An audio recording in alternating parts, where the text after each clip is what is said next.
Hey guys, welcome back. Tonight, we're diving into one of those stories that sounds almost too wild to be real. We're talking about Neanderthals. Those heavy-browed cousins of ours who lived through the Ice Age, like it was their personal playground. Most people imagine them as clumsy cavemen dragging clubs and grunting at each other in the back of some damp cave. But the truth, they were absolute units. Brains and brawn bundled together, built to survive in one of the harshest environments this planet has ever thrown at humans. So before you get too comfortable, maybe dim the lights, grab a blanket, let the hum of your fan settle in, and let's take a slow, steady journey into their world. If you picture Ice Age Europe around 80,000 years ago, it wasn't some postcard scene of snowy trees and quiet meadows. It was brutal. Winds howled like hungry wolves. Temperatures dropped so low they could freeze skin in seconds, and the ground was a mix of icy tundra and unforgiving rock. In that frozen chaos, Neanderthals thrived. They didn't just survive the cold, they owned it. Imagine walking into that frozen wilderness and seeing one of them standing there, stocky frame, wide shoulders, thick arms, and a face built like a fortress. You'd think you'd stumbled into a superhero origin story, only this one wasn't in a comic book. This was real, flesh and bone, and their whole existence was about endurance. What made them so fascinating wasn't just their strength. It was how perfectly suited they were for the world they lived in. Every inch of their bodies told the story of survival. Shorter than us on average, sure, but calling them short misses the point. They were condensed, like nature had pressed every muscle and bone into a compact, powerful design. A Neanderthal wasn't built for running marathons on a sunny day. They were built for carrying half a reindeer across jagged hills in the middle of a blizzard. Their skeletons were thick, their muscles dense, their chests wide enough to house lungs like industrial bellows. If modern humans were Swiss Army knives, Neanderthals were sledgehammers, simple, heavy-duty, and nearly unbreakable. But here's the thing, strength alone doesn't keep you alive in a world full of predators, freezing nights, and prey that could trample you flat. They had brains, too. Big ones. In fact, bigger than ours on average. Now, size doesn't mean everything. We know whales have huge brains and haven't invented TikTok, though maybe that's a blessing. Still, Neanderthals weren't carrying that extra cranial weight for no reason. A big chunk of their brain power went into vision and movement. Makes sense, right? When your daily life is all about tracking animals across snowy landscapes, dodging cliffs, and planning hunts without Google Maps, sharp eyesight and coordination aren't optional. They're survival, and it's not just about muscles and eyesight. It's about the way they carried themselves in that frozen world. Their massive noses weren't just for looks.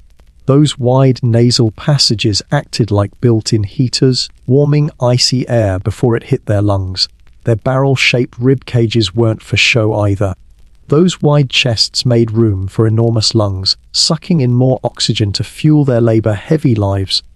Climbing hills, cutting wood, hauling meat, or simply staying warm, all of it demanded energy. And Neanderthals had the respiratory systems to handle it.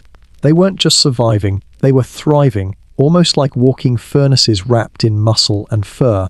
Now, before we get too deep into the science, let's pause and picture what it might have felt like to actually meet one. Imagine you're standing by a frozen river, and from the tree line comes this figure. Broad shoulders, thick arms, a heavy brow that makes them look both intimidating and thoughtful at the same time. Their hands are massive, rough from years of shaping stone tools and wrestling prey that would scare the life out of us. There's nothing clumsy about them. They move with purpose, each step steady and sure. They don't rush because in their world, rushing gets you hurt. Instead, they carry themselves like people who know they belong in that landscape. And in many ways, they did belong more than we ever could. When we look at their fossilized bones today, we see a record of hard lives, healed fractures, broken ribs, damaged skulls. If you've ever seen an accident report for a rodeo rider, you'd recognize the same patterns. That's not an exaggeration. Scientists literally compare their injuries to those of modern bull riders. That means their daily lives were just that intense. Imagine taking down a massive animal with nothing but a spear you carved yourself. No traps, no rifles, just raw courage and raw muscle. It's no wonder their bones tell stories of crashes, smashes, and recoveries. Yet what's even more striking is that many of them survived these injuries for years. That means their groups took care of one another. They weren't just tough individuals. They were communities, looking out for their wounded, sharing food, tending to each other. And here's where the myth of the brutish caveman really falls apart. Because while cartoons and old movies painted them as dumb, grunting thugs, the truth is that they were thoughtful and connected. They buried their dead. They cared for their sick. They painted caves and wore ornaments. But even before we get into that, just knowing they took care of an injured friend or family member says a lot. If you were blind in one eye, missing teeth, or walking with a limp, you could still live years in a Neanderthal group. That only happens when people care enough to share food and offer protection. That's humanity. Different from ours, sure, but humanity all the same. So let's think about the hook we started with. This idea that Neanderthals weren't just cavemen, but nature's gym rats with a sense of style. It might sound funny, but it's true. They had the muscles, they had the endurance, but they also had a spark of culture. They weren't some evolutionary dead end. They were another way of being human, a different path, shaped by a different world, but just as successful in its own way. And for hundreds of thousands of years, they held their ground. That's not failure. That's survival on a scale most of us can't even imagine. So as we settle into this story tonight, remember, Neanderthals weren't freaks or failures. They were Ice Age titans, built for punishment, designed for resilience, and full of surprises we're still uncovering. And while their world might feel distant and cold, their story is close to us, literally written in our DNA, which means when we talk about them, we're not just talking about some other species, we're talking about family. Imagine standing in front of a Neanderthal skeleton in a museum. At first glance, you might think, okay, shorter than me, kind of squat, big skull, nothing too shocking. But then you look closer, the bones aren't just bones, they're logs, dense, thick, heavy. You almost expect to hear them clink like iron when they're moved. If our skeletons are like aluminum frames, theirs are like reinforced steel beams. Everything about their build screams power, durability, and resilience. Tonight, we're going to step deeper into that design. Because to really understand Neanderthals, you need to know just how much of a fortress their bodies really were. On average, they stood about 5'4" to 5'6". Not giants, but don't let the tape measure fool you. These weren't small people. They were compressed, like nature had squeezed every bit of strength into a compact package. Stocky torsos, wide hips, huge rib cages, shoulders that looked like they could carry the whole Ice Age on their backs. If modern humans were designed for versatility, for moving light and far, Neanderthals were designed for impact. A living battering ram with lungs and a heartbeat. Let's start at the ground up. Their legs. Neanderthal femurs weren't long and slender like ours. They were short, but unbelievably thick. Each one looked like it had been over-engineered, like a bridge support meant to hold up a skyscraper. And they weren't built for sprinting. They were built for trudging over rugged, icy landscapes while carrying half an animal across their shoulders. Imagine hauling the hindquarters of a deer, or even part of a mammoth, through snow and rock. That was daily exercise for them. Their knees, too, were shaped differently, angled and reinforced to handle constant bending and squatting. Because when your life revolves around fires, tools, and carcasses, squatting isn't a gym move. It's survival. Move up to the torso, and the differences get even more dramatic. Our rib cages taper toward the waist, giving us that barrel-to-cone shape. Theirs didn't taper. Their rib cages flared outward, wide and roomy, like a furnace chamber. And that's exactly what it was. a chamber for massive lungs. Their respiratory systems had to fuel constant labor hunting, climbing, hauling, cutting, scraping. Breathing shallow just wasn't an option. Their chests weren't for looks, they were industrial engines, drawing in huge amounts of oxygen from thin, freezing air and turning it into raw survival energy. Now, picture their arms. If you've ever seen a gym bro flex his biceps, multiply that by 2, and then imagine those arms not for selfies, but for dragging a bleeding reindeer out of a snowbank. Their upper arm bones were thick, their forearms even thicker, a trait unique to them. This wasn't ornamental.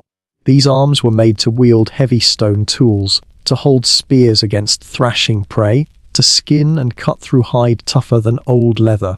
If our arms are utility knives, theirs were sledgehammers, and then their hands. Giant palms, thick fingers, broad thumbs. Tools themselves, really, they could grip with power we can hardly imagine today. Some scientists believe their grip strength was so extreme they could have crushed a modern human's hand without even trying. That's not Jim rumor, that's fossil evidence. Bigger thumbs meant more control, stronger fingers meant endless endurance. Whether they were sharpening flint or pulling apart an animal carcass, those hands got the job done. But it wasn't just about muscle and bone. Their very faces were designed for the Ice Age. Prominent brows, heavy skulls, large noses. Those noses weren't oversized for nothing. They worked as natural heaters, warming frigid air before it reached their lungs.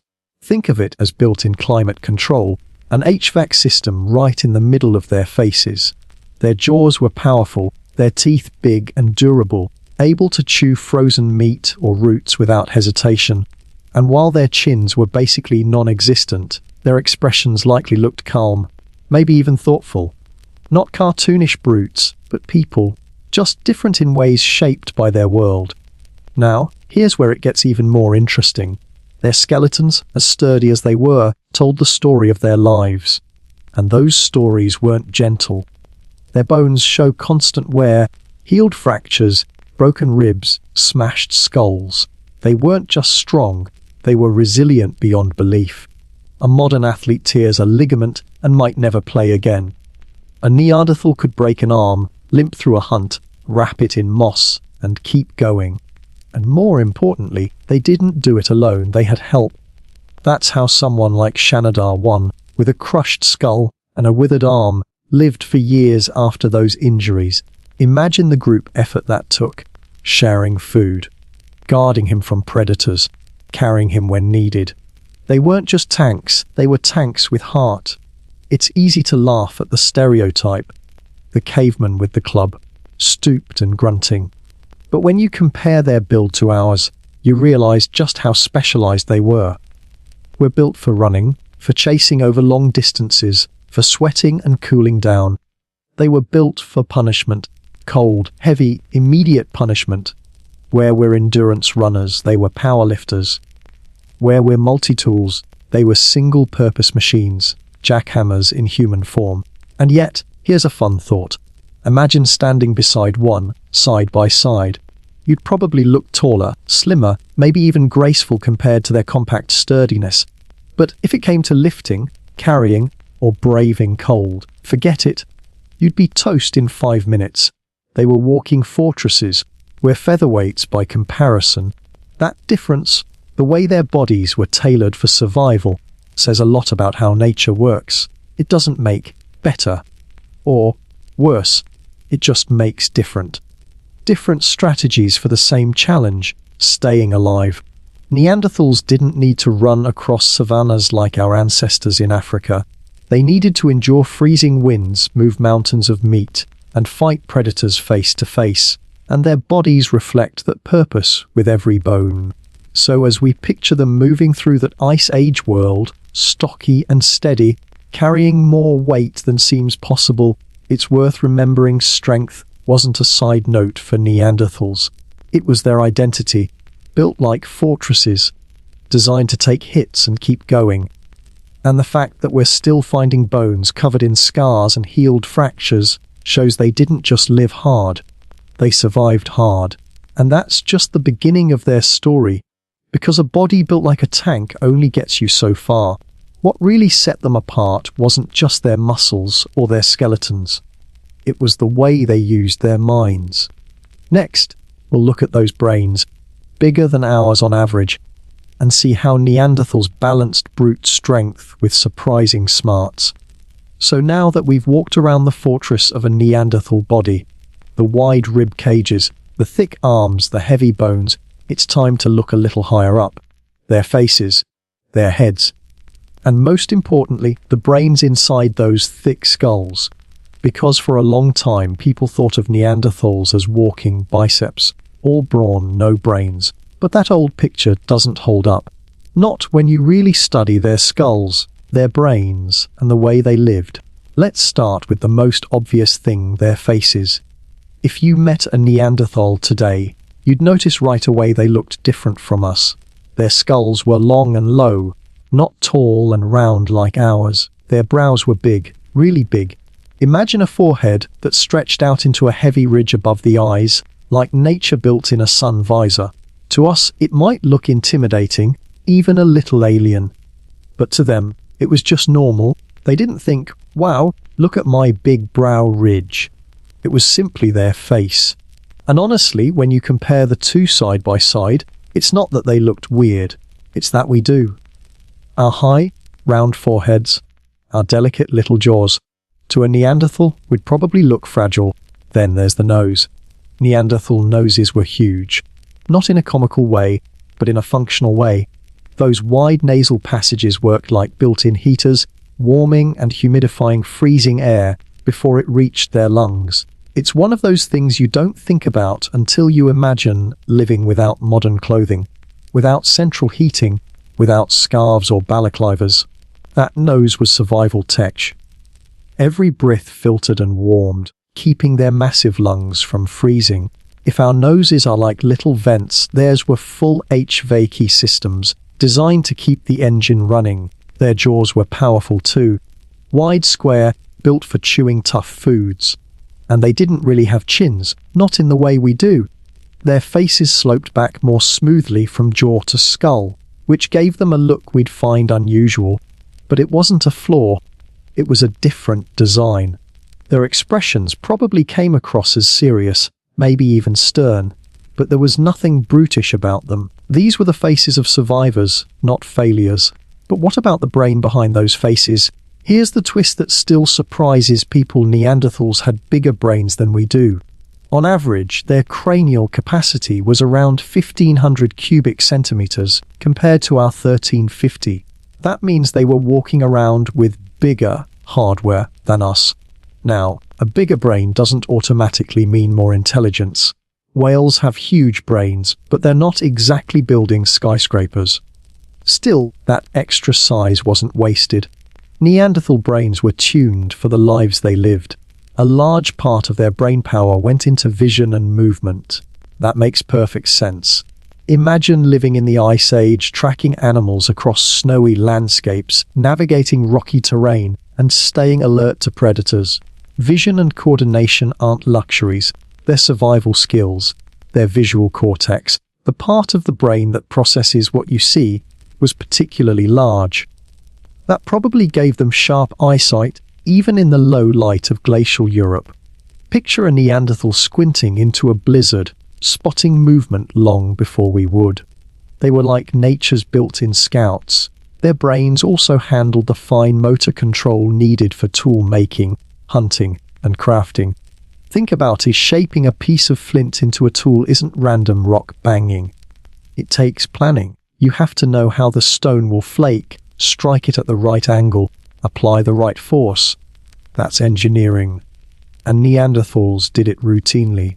Their brains weren't just for reacting to danger. They were for planning, for imagining, for creating.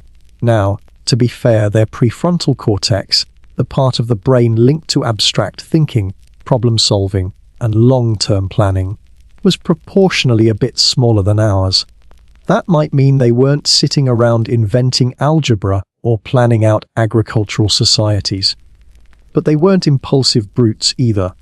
Evidence shows they had the ability to plan hunts, cooperate with each other, and adapt to new challenges. In other words, they weren't just surviving day to day, they were thinking ahead. And here's where things get really interesting: culture. Because for years, people assumed art and symbolism were unique to Homo sapiens. Then archaeologists found cave paintings in Spain dated to over 64,000 years ago. That's before modern humans arrived in Europe. Which means the painters weren't us, they were Neanderthals. Red ochre handprints, marks made by pigment-covered fingertips. Simple, short, but also profound. They weren't just surviving, they were expressing. That's not something a mindless brute does. That's something a human does. They also used ornaments. Things like eagle talons, pierced shells, beads, items that didn't have a practical function but meant something to the wearer. Maybe they were decorations. Maybe they carried spiritual meaning. Maybe they were signs of status. We can't know exactly, but we do know this: the fact that they bothered at all shows creativity and symbolic thought. Imagine a Neanderthal carefully stringing a claw around their neck or smearing ochre on their cheeks. That's fashion. That's expression. That's identity.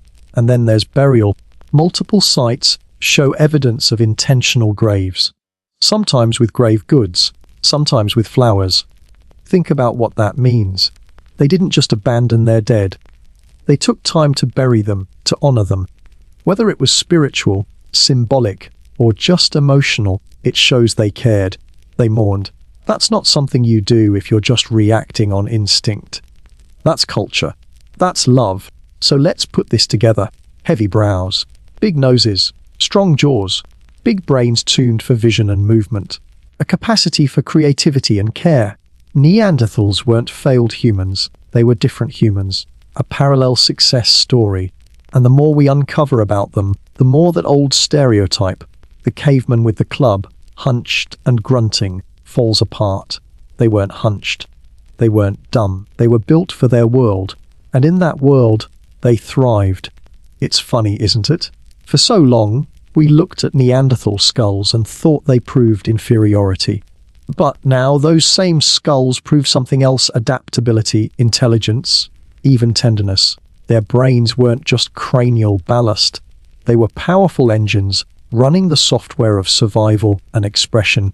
And while they may not have written poetry or built cities, they lived lives full of meaning, creativity, and connection.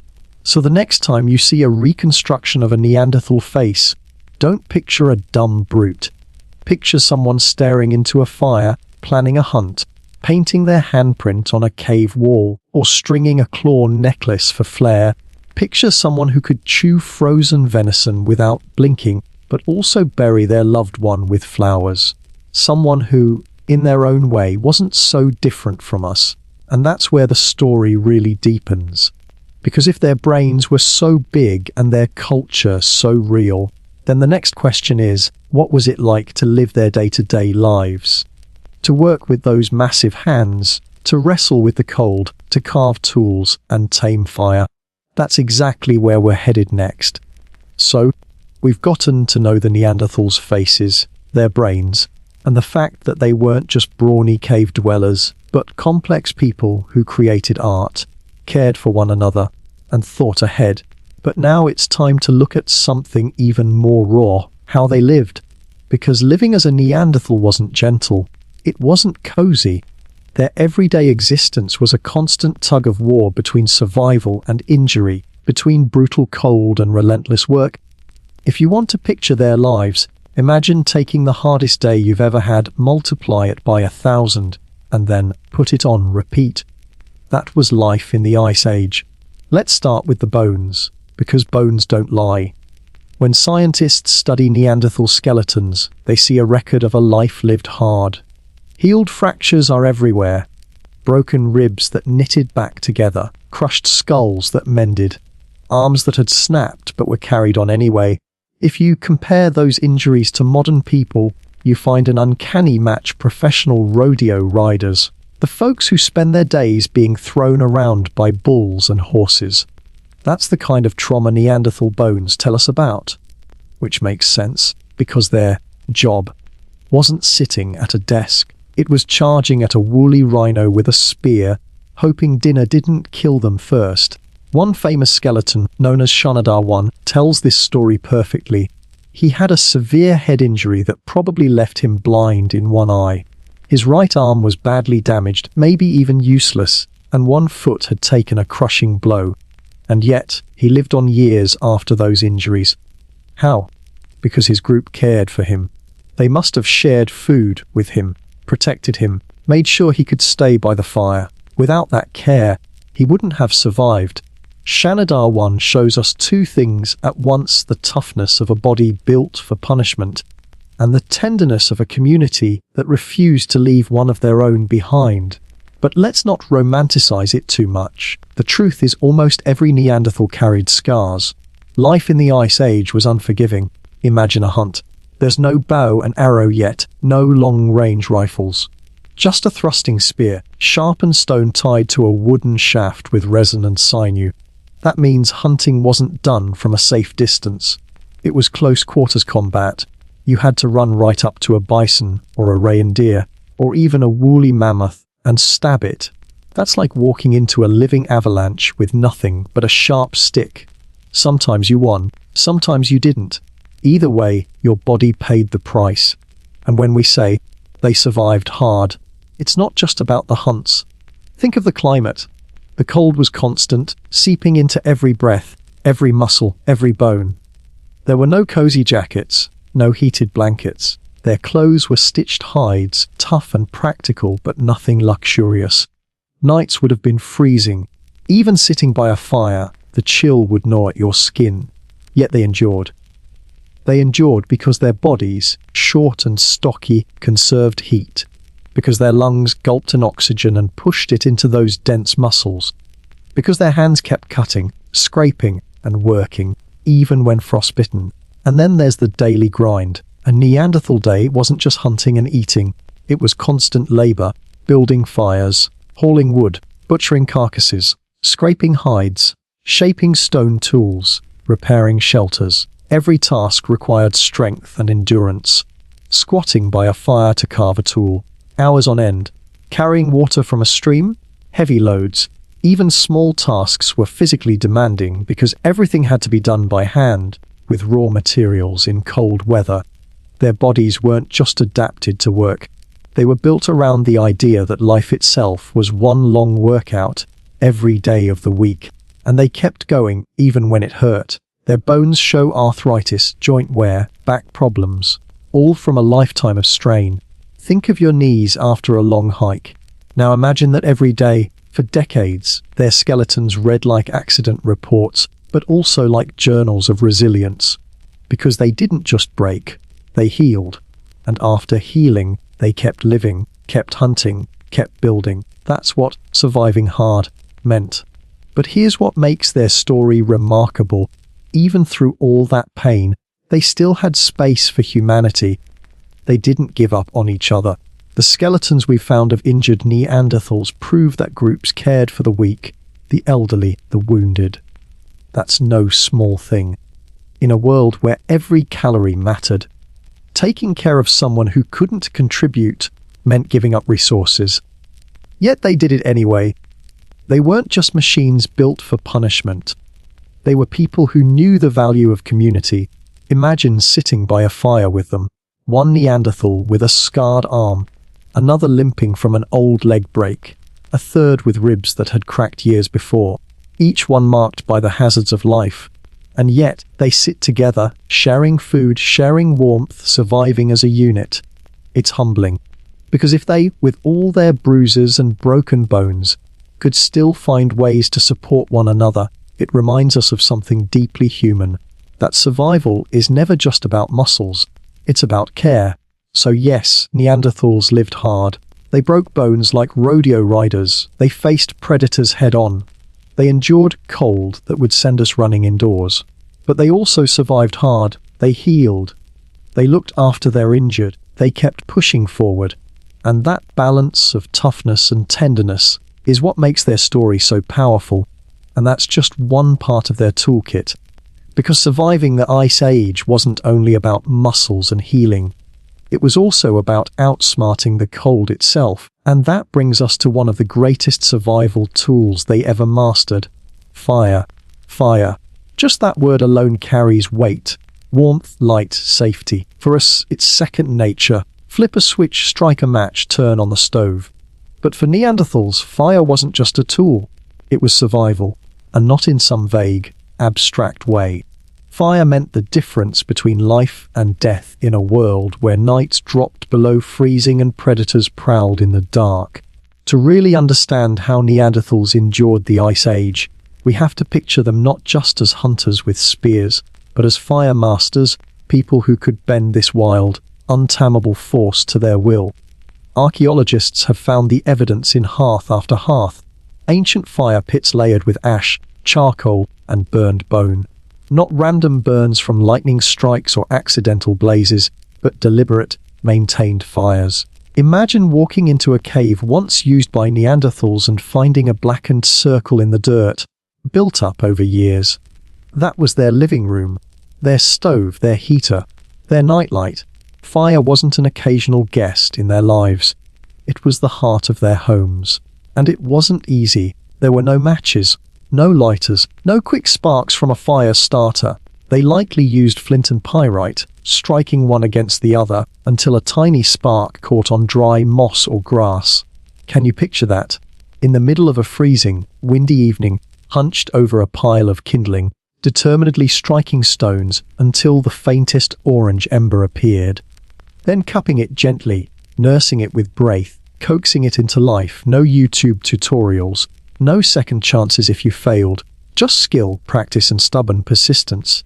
Once the fire caught, it had to be maintained. Neanderthals weren't careless. They didn't just let it burn out. Hearths show layers of ash and charred bone, meaning they kept the flames going for days, weeks, maybe longer. That steady glow wasn't just about warmth. It was about stability. Fire meant they could cook food, making it softer, easier to chew, easier to digest. Imagine biting into frozen raw meat versus roasted venison warmed by flames. One breaks your teeth, the other fills your belly and keeps you alive. Fire unlocked nutrients and saved time that otherwise would have gone into endless chewing. But cooking wasn't the only advantage. Fire gave them light, and in caves or during long winter nights, light wasn't decoration, it was safety. A glowing fire meant predators kept their distance. Wolves, bears, even cave lions would think twice about approaching a ring of flames. Sitting around that glow, Neanderthals had a bubble of safety, a circle of warmth and protection in a world that rarely gave them either. And fire was also technology. They didn't just cook meat with it, they used heat to improve their tools. Heating flint, for example, can make it easier to shape into sharp edges. So when Neanderthals sat by their fires, they weren't just warming their hands. They were engineering, testing, refining. Imagine one of them holding a stone close to the flames, watching the color change slightly, then chipping away until the flakes came off just right. That's not random chance. That's experimentation. That's science, Ice Age style. Now, think about the social side of it. Fire wasn't just practical. It was cultural. When you have fire, people gather around it. They talk. They share food. They pass tools back and forth. They watch the flames and drift into thought. Fire is one of the first things that makes home feel real, even if that home is a cave in the middle of a snowstorm. Can't you just picture it? A group of Neanderthals huddled together, shadows dancing on the cave walls, telling stories in their own way, sharing warmth, sharing life. Fire turned harsh survival into something more than endurance. It gave space for connection. And maybe that's one of the most overlooked truths about them. Fire gave them time. Without fire, nights would have been endless, cold stretches of darkness. With fire, nights became longer hours for sitting, thinking, creating, maybe for painting handprints on cave walls, maybe for stringing together beads or carving ornaments. The glow of fire might have been the first stage light for human creativity. It's also worth remembering just how much respect they must have had for fire. For us, it's controlled, boxed in, tamed. For them, it was wild. It demanded care. Too much fuel and it flared out of control. Too little and it died. Wind, rain, snow, all could snuff it out. Fire wasn't just there to serve them, they had to serve it too. Keeping a fire alive was almost like keeping a family member alive. Feed it, protect it, never take it for granted. Now, imagine the feeling of walking back to camp after a day of hunting, freezing, and hauling. You see the glow ahead of you in the cave or the shelter. That flicker of orange against the dark. The promise of heat, the smell of smoke, the sound of wood popping. You know you'll warm up soon. You know you'll eat something that isn't frozen solid. That small circle of light becomes your entire world. That's what fire meant to them. And though they weren't the first humans to use fire, other species had learned it before. They made it their own. They turned it into a skill, something passed down, something central to their lives. They didn't invent fire, but they mastered it, quietly, steadily, with none of the fuss of modern invention, but with all of the determination of people who knew their survival depended on it. So, when we think of Neanderthals as fire masters, it's not exaggeration. They were. Fire was their weapon against the cold, their tool for food, their shield against predators, and their gathering place for community. It was survival distilled into a glowing ember, a crackling flame, and through it, they showed that they weren't just strong bodies. They were clever, careful, thoughtful people who could bend nature to their will, and that mastery opened the door to even more. Because once you've got warmth, once you've got protection, once you've got light at night, you have room to innovate, room to improve your tools, room to shape the world in small but powerful ways. And that's exactly where we're heading next. How Neanderthals became not just masters of fire, but masters of tools.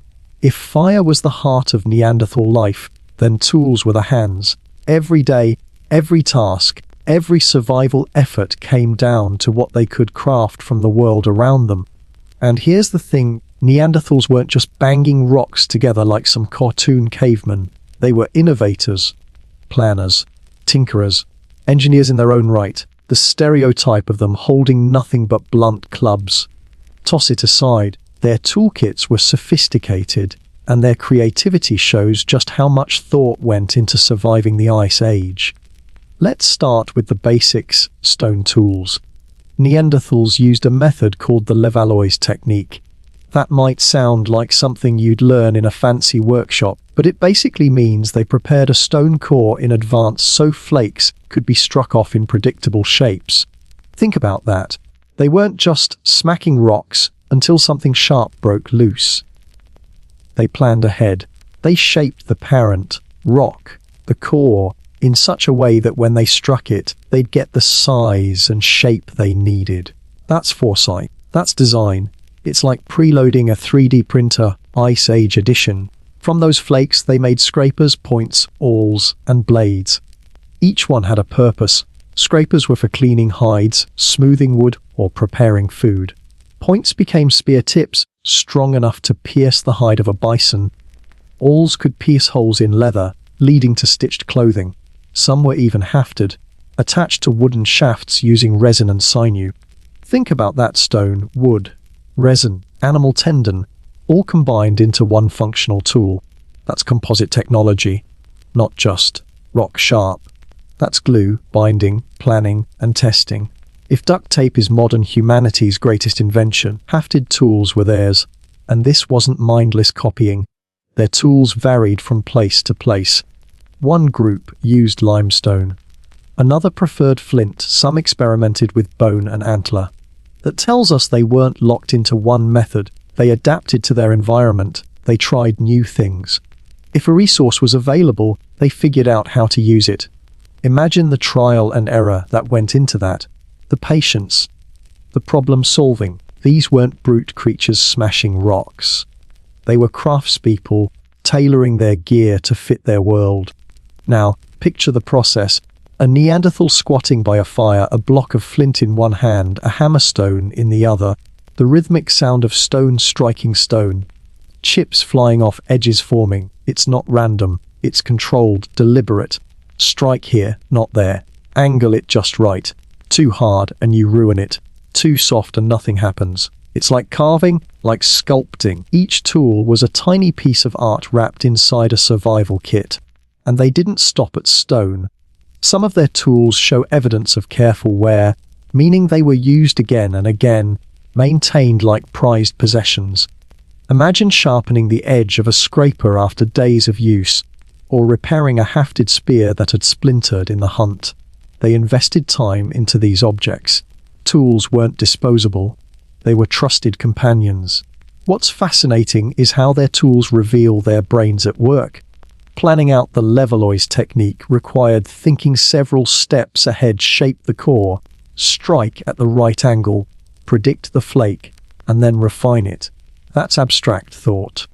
That's the same mental muscle we use today when building something complex, whether it's a car engine or a piece of furniture. They had to imagine the final shape before it existed. That's creativity. That's vision. And there's another layer. They weren't just using tools for hunting.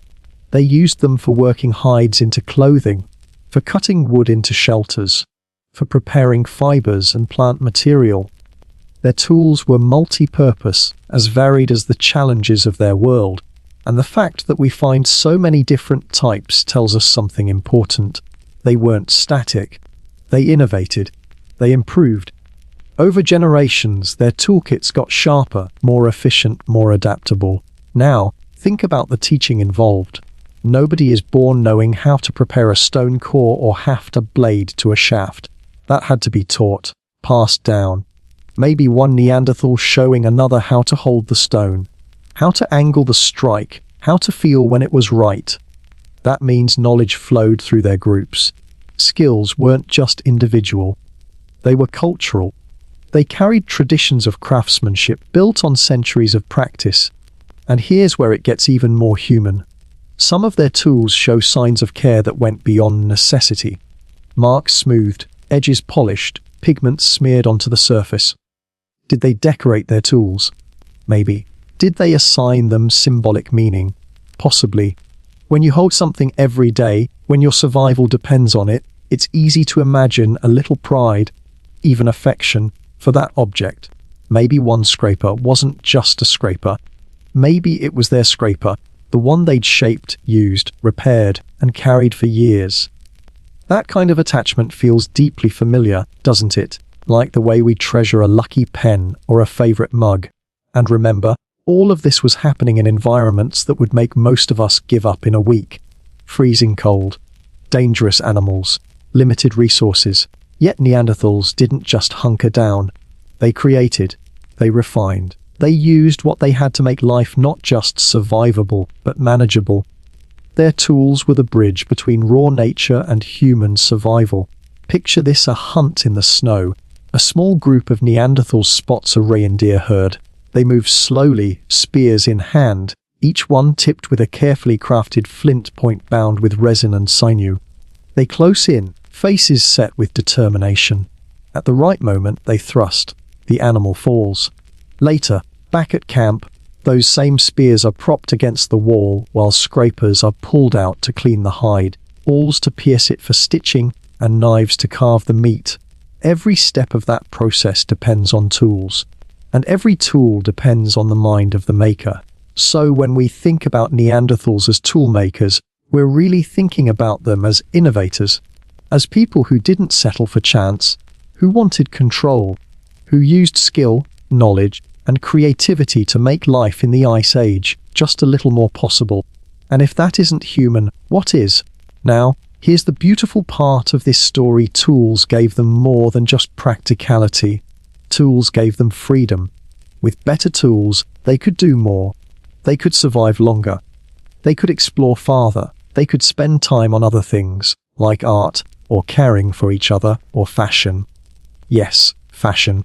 Because Neanderthals weren't walking around in ragged furs thrown over their shoulders.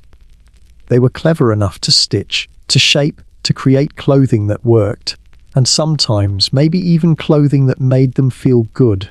And that's where we'll go next, the surprisingly stylish side of Neanderthals. From stitched hides to ochre-painted cheekbones, They weren't just strong and clever. They had flair.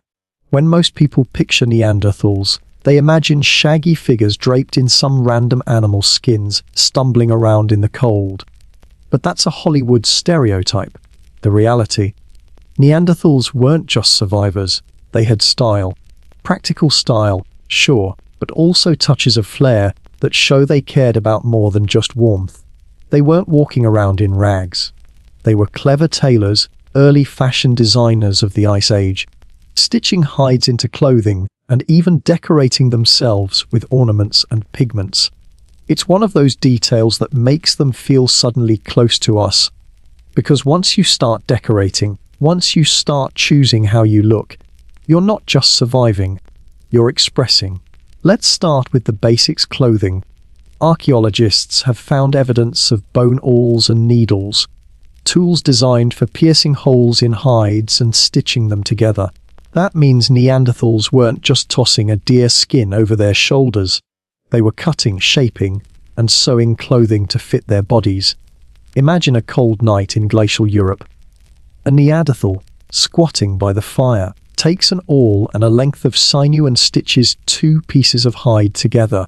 Slowly, steadily, they're crafting something more like a coat than a blanket. A garment that hugs the body, keeps the cold out, and frees their hands to work or hunt. That's not just survival gear. That's tailored clothing. And it wasn't one size fits all either. Different tasks called for different clothing. For warmth, layered furs. For hunting, hides stitched tight to allow freedom of movement. For sleeping, softer pelts, maybe stitched together into blankets. Some scientists even suggest they may have created shoes of some kind. Simple hide coverings to protect their feet from snow and rock. Nothing fancy, but imagine the difference it would make. Bare feet in snow don't last long. Wrap them in fur and suddenly you can move farther, stay out longer, endure more. That's Ice Age fashion with a purpose. But here's where it gets even more interesting. They didn't stop at practical clothing. They added flair. How do we know? Evidence of pigments, especially ochre, has been found in Neanderthal sites. Red ochre, black charcoal, sometimes even yellow and brown pigments. These weren't random stains. They were deliberately ground, mixed and used. Maybe to decorate tools, maybe to mark bodies, maybe as makeup. Imagine a Neanderthal woman smearing a streak of red across her cheek before a gathering, or a hunter marking his body before a hunt. War paint, ceremony, self-expression. We can't know for sure. But the fact that they bothered says everything. Then there's jewelry. Yes, jewelry. At several sites, archaeologists have found eagle talons with cut marks and wear patterns that suggest they were strung together. Think about that. Someone saw an eagle claw, sharp and curved, and thought, that would look good on me. Shells pierced for beads. Animal teeth smoothed and worn as pendants. These weren't tools. They weren't for survival. They were decoration, and decoration means self-expression. Neanderthals weren't just covered in hides because they had to be. They chose to adorn themselves. And doesn't that sound familiar? Humans everywhere decorate themselves, whether with jewelry, tattoos, makeup, or clothing styles. It's not about survival. It's about identity. About saying, this is who I am. Neanderthals did the same. That alone bridges the gap between us and them more than any shared DNA ever could. Now, picture it. A group of Neanderthals gathering at night. The fire glows, shadows flicker on the cave walls. They're wearing stitched furs, layered and fitted, some with beads strung across their necks, others with talons hanging from cords of sinew.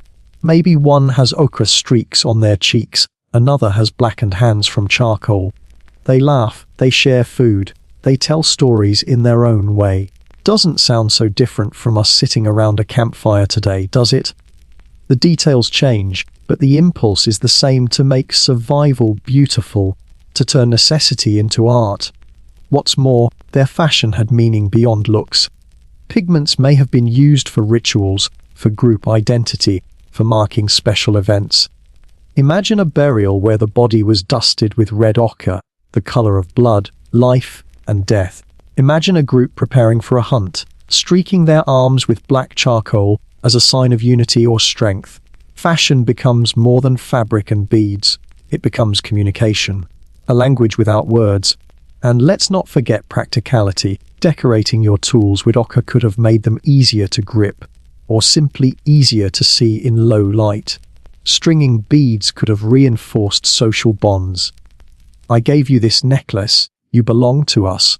Even what seems like flair could have had survival value. Humans rarely separate beauty from function. We mix them, blend them, use one to enhance the other. Neanderthals clearly did too. The more we learn about this side of them, the more the old stereotype of shaggy caveman crumbles.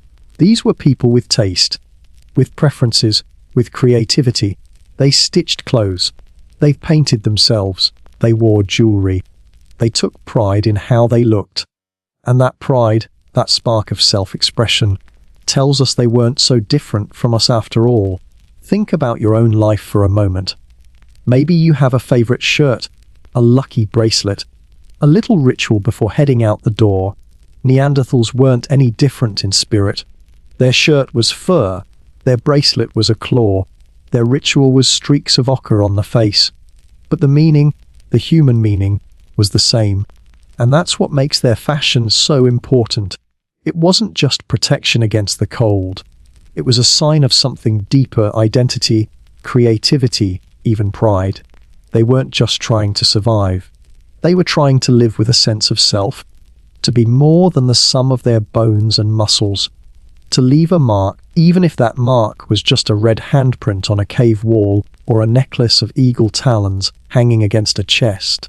So next time you hear someone laugh at Neanderthals as cavemen, remember this: they had a sense of style, they had flair. They dressed for survival, yes, but they also dressed for meaning. And in the flicker of firelight, with beads on their necks and paint on their skin, they probably looked every bit as human as we do. And that flair leads us naturally to an even bigger question. If they were stitching clothes, painting themselves, and decorating their dead, what else were they doing with their minds? What did their culture really look like? Because fashion is just the surface. Beneath it lies ritual, symbolism, and the beginnings of art. And that's where we'll go next, into the world of Neanderthal culture and meaning.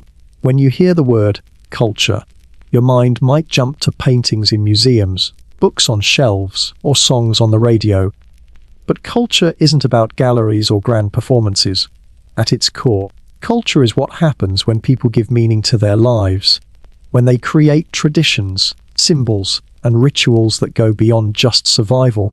And that's where Neanderthals surprise us most. For a long time, we thought they had none of it. We imagined them as practical, rugged survivors who had no time or ability for deeper things.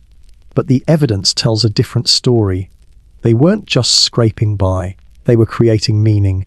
They had culture. Let's start with burials, because they're one of the clearest signs of cultural thought.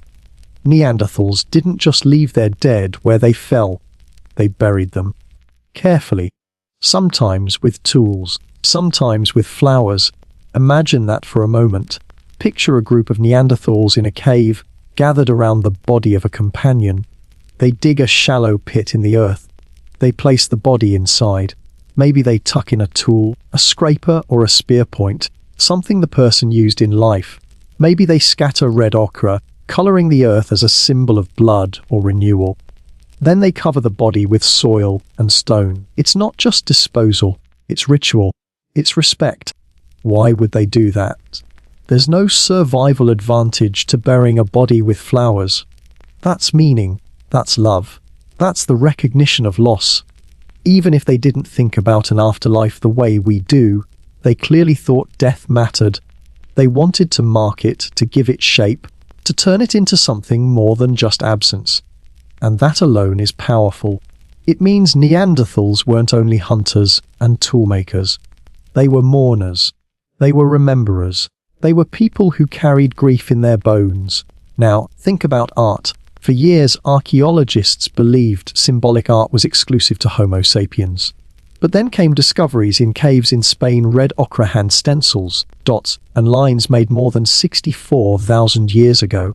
before modern humans had even set foot in Europe. Who made them? Neanderthals. That realization shook the scientific world, because handprints on cave walls are more than decoration. They're identity. There's someone saying, "I was here. I existed." It's the earliest form of a signature, and maybe it went deeper. Some of the cave marks seem abstract lines, dots, shapes. Was it language? Was it symbolism? Was it early storytelling? We don't know for sure, but we know this: it wasn't random. It was intentional. Someone mixed pigment, pressed their hand against the rock, and left behind a piece of themselves. That's culture. That's art. Then there's personal adornment. We touched on it before, but let's go deeper. Shells pierced for beads, eagle talons smoothed and strung together, pigment smeared on skin. These weren't practical. You can't hunt better with beads. You don't stay warmer with paint on your cheeks. This was about expression, about identity, about saying, "This is me. This is us." Maybe jewelry marked rank. Maybe it showed group identity. Maybe it was just beauty for beauty's sake. Whatever the case, it was meaning. And that meaning mattered enough for Neanderthals to spend time on it. And don't forget sound. We've found bone flutes carved from animal bones in Europe that some scientists think may have been Neanderthal made. Imagine that music echoing in a cave, the soft, haunting notes of a simple flute played by firelight. Was it for ritual, for entertainment, for calming children? We don't know, but we can guess. Because music is universal, every human culture makes it. Why would Neanderthals be any different?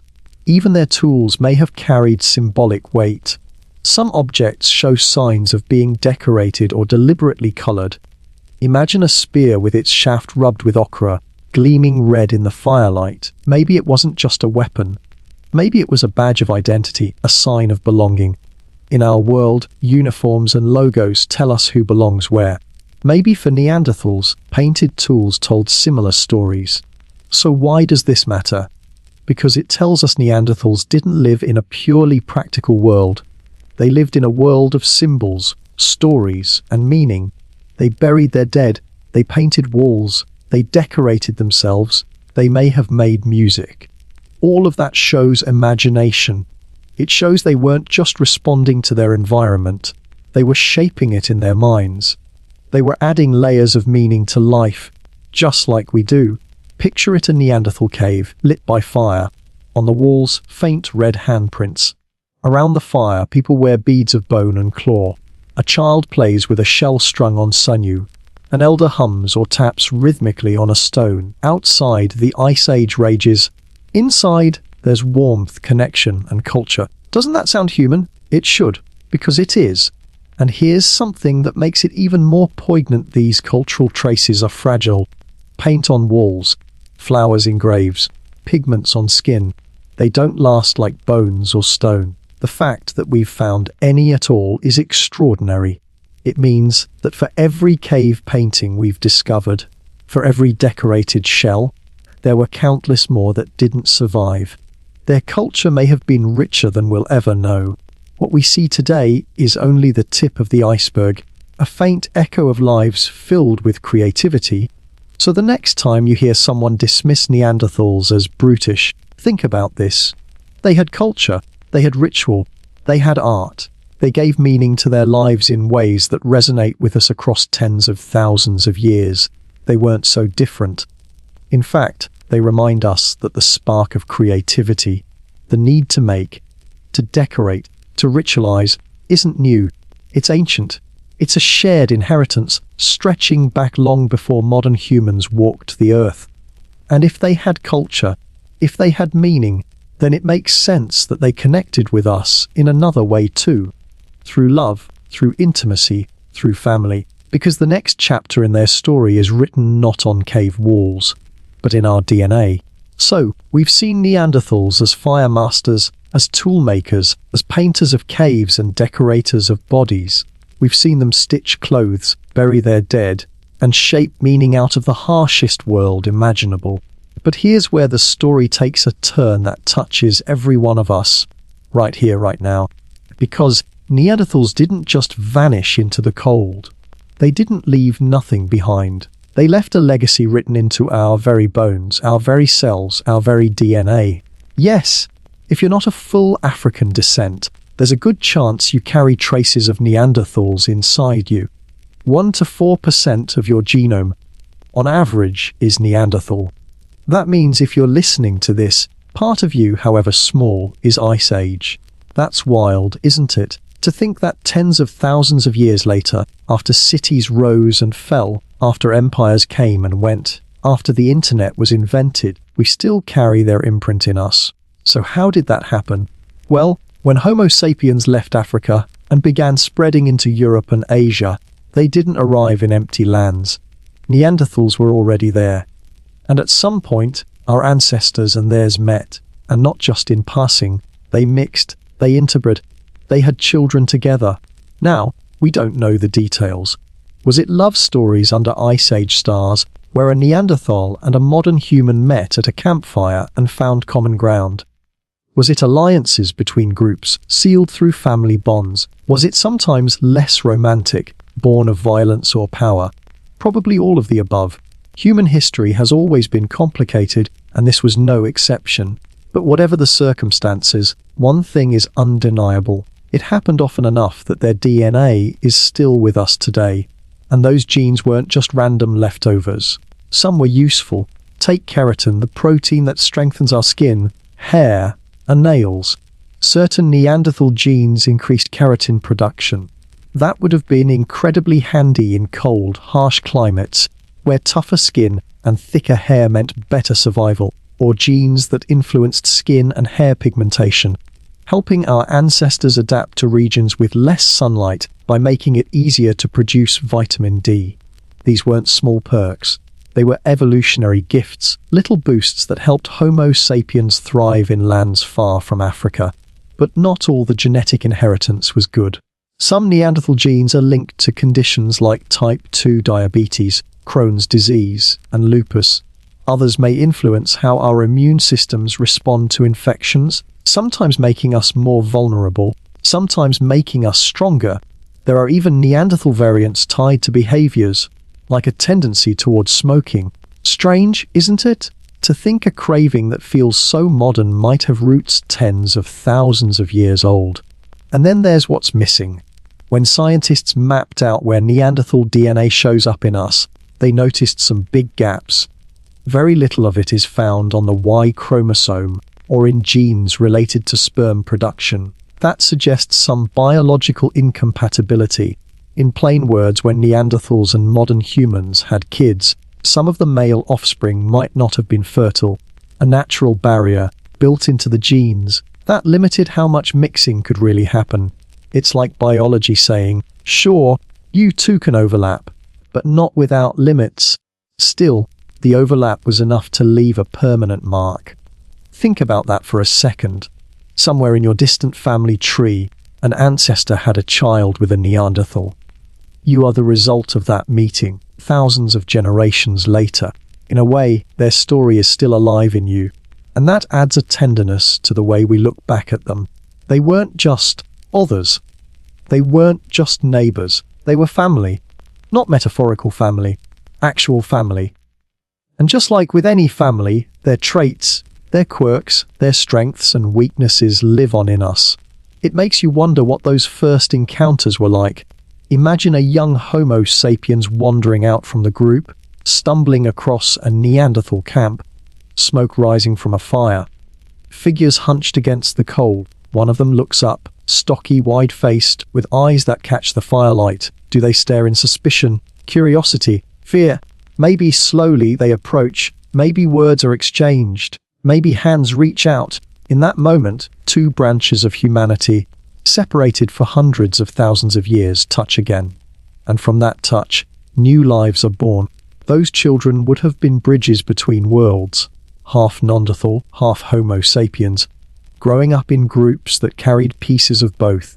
What were their lives like? Did they fit in easily, or did they stand apart? We can only imagine. But their existence is carved into our DNA. Without them, we wouldn't be who we are today. And here's another way to look at it. Every time you run your hand through your hair, every time your skin responds to sunlight, Every time your immune system kicks in to fight off an infection, there's a small chance Neanderthal DNA is at work. Their legacy isn't just history, it's biology, alive and active in us. Of course, this blending also reshapes how we think about Neanderthals disappearing. Because in one sense, they didn't. Sure, the Neanderthal way of life faded. Their camps grew empty. Their voices vanished from the Ice Age winds.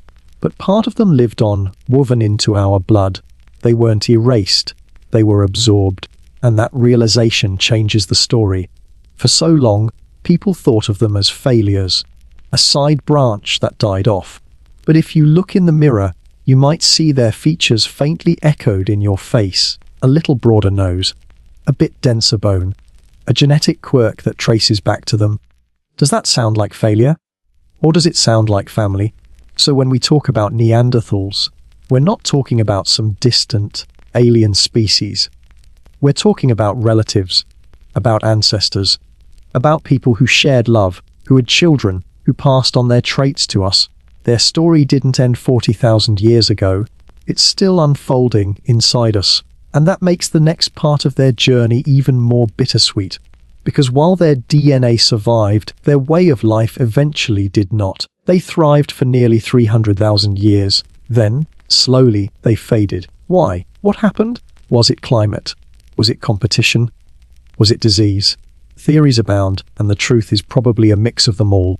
But one thing is clear: their extinction wasn't a dramatic explosion.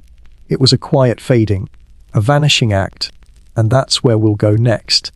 Into the final chapters of the Neanderthal story, how they thrived for so long, only to disappear, leaving only their echoes in us. For nearly 300,000 years, Neanderthals thrived. That's a number so big it's hard to wrap your head around. To put it into perspective, our own species, Homo sapiens, has only been around for about the same amount of time, maybe a little longer if you count the earliest ancestors. That means Neanderthals weren't a short-lived experiment. They weren't some half-step destined to fail. They were a success story. They hunted, they built, they raised families, they passed on traditions, all across Europe and parts of Western Asia, for hundreds of millennia. And then, about 40,000 years ago, they were gone. No more footprints in the snow, no more firelight in the caves, just silence. What happened? Why did such a tough, clever, resilient people disappear? The truth is, there wasn't one simple cause. No comet, no volcanic apocalypse, no sudden wipeout. Their end was more like a slow fade, a gradual dimming, as if the Ice Age itself were turning down the volume on their story. One major factor was competition, though not necessarily the bloody kind you might imagine. When Homo sapiens spread out of Africa and into Europe, they brought with them a different toolkit. Our ancestors were leaner, longer-limbed, and built for long-distance travel. They could run farther, faster, more efficiently. They carried weapons that could strike from a distance, long spears, atlatls, later bows. Neanderthals, by contrast, relied on close-quarters thrusting spears. That worked for hundreds of thousands of years, but when you put those two strategies side by side, the difference adds up. One group had to risk injury with every hunt. The other could take down prey from farther away. And in a world where injuries could mean death, that mattered. Diet played a role too. Neanderthals were masters of hunting big game bison, rearing deer, even mammoths. Their bodies were built for it, their tools designed for it. But that specialization may have been their downfall. When climates shifted, when the megafauna started to decline, Neanderthals had fewer options. Homo sapiens, on the other hand, ate just about everything: fish, plants, small animals, shellfish. That flexibility meant survival when conditions changed. In a way, Neanderthals were victims of their own specialization. They were too good at being who they were. And then there's the climate itself. For creatures built to dominate the cold, warming might sound like a blessing. But it wasn't. Their short, stocky frames and powerful builds were perfect for conserving heat in Ice Age winters. But as Europe's climate began to shift, their edge dulled. Forests changed. Animals migrated. The very world they'd mastered reshaped itself. Imagine being the strongest player in a game, only for the rules to suddenly change. That's what happened to Neanderthals. Disease may have been another silent killer.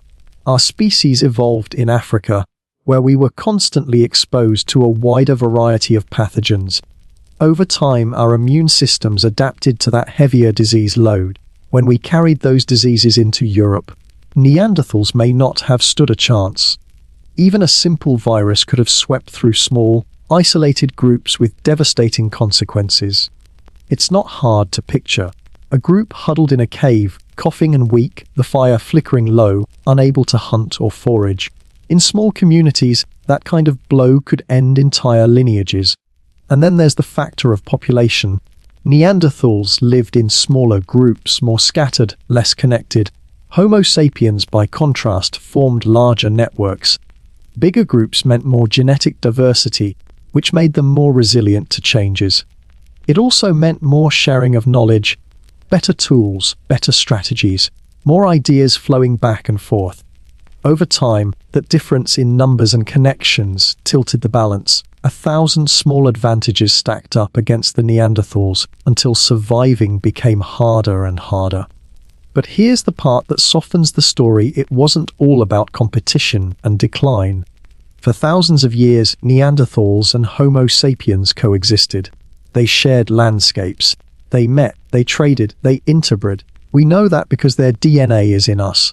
So while their distinct culture eventually faded, part of them kept living on inside us. They weren't wiped out completely. They were absorbed. Imagine the final generations. Small bands of Neanderthals, fewer in number, moving through forests and across snowy plains. Each year, fewer children. Each winter, harder hunts. They watch as new groups of humans spread across the land, more numerous, more connected. Maybe there's conflict. Maybe there's cooperation. Maybe both, and slowly, one by one, the Neanderthal fires go out, but their bloodline doesn't.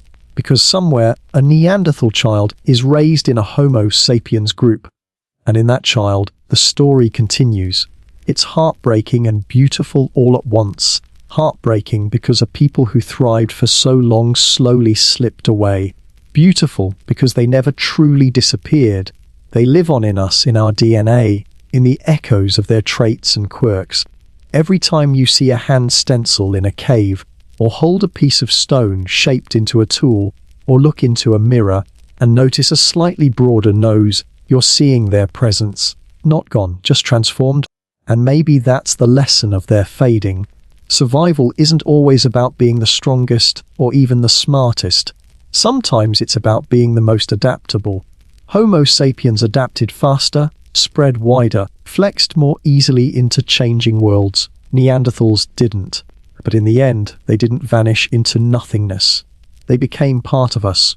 So when we tell their story, we shouldn't tell it as a tragedy of extinction. We should tell it as a story of blending, of connection, of legacy. They were our cousins. They were our neighbors. They were, in a way, ourselves. And that brings us to one final, important chapter in their story, not how they lived, not how they vanished, but how we remembered them. For centuries, we painted them as brutish failures, grunting cavemen. But the truth we now know changes that picture entirely. They weren't failures. They weren't monsters. They were people, successful, clever, resilient, and deeply human. So, Neanderthals lived for hundreds of thousands of years, built fires, made tools, buried their dead, decorated themselves, and even left part of their DNA in us. And yet, for most of modern history, their reputation was terrible. They were the cavemen of cartoons, the clumsy, stooped, dumb brutes of textbooks, the hairy, grunting joke of old movies. In short, they got bad press, really bad press, and that reputation stuck around for over a century. The story of their homage problem starts in the mid-1800s, when the first Neanderthal fossils were discovered in a valley in Germany, the Neander Valley, which is where the name Neanderthal comes from. Scientists at the time didn't quite know what they were looking at. The bones were thick, the skull was heavy, the brow ridges were pronounced. To Victorian eyes, raised on ideas of progress and human superiority, the skeleton looked primitive. less evolved, almost ape-like, and so the narrative was born. Neanderthals were failed humans, a clumsy prototype before the real version, us, came along. Early reconstructions didn't help. In 1909, a French scientist named Marcelin Boule published a famous reconstruction of a Neanderthal skeleton. The problem: the skeleton he studied belonged to an elderly man with severe arthritis. His back was hunched, his joints were deformed. Boule interpreted this as the natural posture of Neanderthals. He described them as stooped, shambling, knock-kneed, brutish creatures who could barely stand upright. That image stuck. Imagine an old man with a bad back, frozen in bone, turned into the poster child for an entire species. It was like judging all of humanity by your grandpa having a rough day getting out of bed. From that moment on, the caveman stereotype exploded. Textbooks illustrated Neanderthals as hairy, bent-over thugs. Cartoons made them into grunting fools dragging clubs. Movies cast them as either comic relief or savage monsters. Popular culture ran with the idea because it was neat and simple. We, Homo sapiens, were the smart, upright heroes of evolution, and Neanderthals were the dumb losers who didn't make the cut. It made us feel special, chosen, superior. But science doesn't sit still. As more fossils were discovered, as tools and sites were excavated, as technology advanced, the picture began to change. Slowly, steadily, evidence chipped away at the old stereotype. By the mid-20th century, researchers noticed that Boule's reconstruction was flawed. Neanderthals didn't naturally stoop. Their posture was upright, like ours. Their gait was steady. Their skeletons weren't signs of weakness. They were signs of strength. Then came the cultural discoveries: burials, pigments, ornaments, cave paintings. Each new find was like a crack in the old stereotype. These weren't dumb brutes. These were people who cared for the dead, who created art, who wore jewelry, people with culture, meaning and creativity. The knockout punch came with genetics. In the early 2000s, scientists sequenced Neanderthal DNA and discovered what we've already talked about: their genes are still in us. Which means they didn't just vanish. They blended. They're part of our family tree. That alone forced the world to rethink. If Neanderthals were failures, what does that say about us when we carry their DNA? Today, the Neanderthal brand is slowly being redeemed. Scientists now describe them as intelligent, adaptable, and deeply human. Museums have updated their displays. Reconstructions show them not as hunched, hairy beasts, but as strong, thoughtful people who, if you dressed them in modern clothes, might pass you on the street without drawing much attention. Their image is changing from dumb caveman to Ice Age survivor, and popular culture is shifting too. Documentaries highlight their intelligence. Novels and films explore them as complex characters. Even social media has jumped in. Memes about having Neanderthal DNA make people laugh and feel oddly connected to their ancient cousins. In a way, we're finally giving them the credit they deserve. But the redemption arc isn't just about setting the record straight. It's about what it says about us. For so long, we needed Neanderthals to be less than, so we could feel like the pinnacle of evolution. We liked the idea of being the chosen species, the smart ones, the survivors. But the truth is messier. They were smart too. They were survivors too. And they weren't so different from us. Admitting that means giving up a little of our superiority complex. It means accepting that we weren't alone in being human. And maybe that's the deeper lesson here. For over a century, we laughed at Neanderthals. We mocked them. We told ourselves we were better. But now, with more evidence in hand, we see the truth. They were extraordinary in their own right. They weren't failures. They were a parallel success. A different kind of human. And maybe the joke isn't on them after all. Maybe the joke is on us for underestimating them for so long. So yes, Neanderthals had bad press. They were caricatured, misrepresented, and mocked. But slowly, steadily, they're getting their redemption. Their story is being rewritten, not as a tale of failure, but as a story of resilience, creativity, and connection. And as we rediscover who they really were, we discover something about ourselves too. That being human has never been just one thing. It has always been many things, many paths, many stories, and that leads us to the final part of this journey. Because if Neanderthals are not our failures, but our family, then the question becomes, what do they mean for us now? What legacy do they leave behind, not just in our DNA, but in the way we think about being human? So here we are. We've walked with Neanderthals through fire and snow. We've watched them build tools, stitch clothes, paint walls, bury their loved ones, and survive a world that would crush most of us in a week. We've seen them fade, not because they were weak or dumb, but because the world changed and other humans spread faster. And now, we're left with a question: what do they mean to us? What is their legacy? The answer, in one sense, is simple. Their legacy is written inside us. If you're of non-African descent, 1 to 4% of your DNA is Neanderthal. That means every breath you take, every step you walk, every feature you see in the mirror might carry echoes of them. Your skin's reaction to sunlight, the texture of your hair, the way your immune system fights off disease, even the way your body builds keratin in nails and skin. Tiny ordinary things, yet each one a whisper from the Ice Age. They're not gone. They're here in you. But their legacy goes beyond biology. It's also in the way we've come to understand humanity itself. For decades, we painted Neanderthals as failures, cavemen, brutes. Dumb experiments, evolution tossed aside, and that story made us feel good. It made us feel like we were the chosen ones, the only ones who mattered. But now we know better. They weren't failures. They were different. They were a parallel success. For 300,000 years, they thrived in conditions that would leave us trembling. That's not failure. That's triumph. And doesn't that change the way you think about what it means to be human? Humanity isn't a straight line leading to us.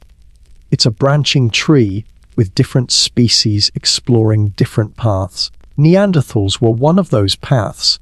They laughed, they loved, they raised children, they cared for the wounded, they decorated themselves, they buried their dead, they lived full lives.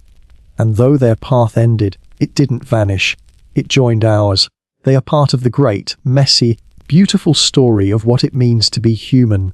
There's also something humbling in their legacy. Think about how long they survived hundreds of thousands of years. Our entire history of agriculture, cities, and civilization fits into a tiny fraction of that time. They lived in balance with the natural world for longer than we've even existed as modern people. That alone should make us pause. Because if they could endure so long in such a brutal environment, maybe they have something to teach us about resilience, about adaptation, about living with what the earth gives. And then there's the emotional legacy. Knowing that they weren't strangers, but family, that somewhere in your family tree, buried deep in time, a Neanderthal mother held a newborn child who carried both her blood and the blood of Homo sapiens. That child lived, grew, and passed on their genes. Passed them all the way down to you. That's not a cold scientific fact. It's a love story written across tens of thousands of years. A story of connection, of bonds that transcended species lines. When you close your eyes and imagine them, stocky, strong, firelit faces, heavy brows casting shadows, don't think of them as other. Think of them as kin. Think of them as cousins whose story ended, but not before they left us pieces of themselves. They're not gone. They're in our blood, in our bones, in our imagination. And maybe that's the final gift of their legacy: empathy. For so long, we mocked them. We called them cavemen, brutes, losers. But now, with more evidence, we're learning to see them differently. To see their humanity. To see that being human has never been about just one form, one face, one story. It's been about many forms, many faces, many stories. They remind us that humanity is wider, richer, and more diverse than we once believed. So, what's their legacy in us? It's not just genes, it's perspective. It's a reminder to be humble about our place in the world, to recognize that survival takes many shapes, to understand that success isn't always about building skyscrapers or sending rockets to space. Sometimes success is stitching a fur coat by firelight. Sometimes success is caring for a friend with a broken arm. Sometimes success is leaving a red handprint on a cave wall to say, "I was here." And when you think about it that way, maybe Neanderthals didn't fade at all. Maybe they're still with us, not just in blood, but in spirit. Every time we create art, every time we decorate ourselves, every time we care for the vulnerable, every time we gather around a fire and share stories late into the night, we're echoing them. We're keeping their flame alive. So as you drift off tonight, let that thought settle in. The Neanderthals weren't failures. They were extraordinary. They lived hard. They survived harder. And in the end, they became part of us. Their story is our story. And in every heartbeat, in every breath, in every spark of creativity, they're still here. And that's the real legacy of the Neanderthals. To remind us that humanity is bigger than we think, older than we imagine, and more connected than we'll ever fully understand.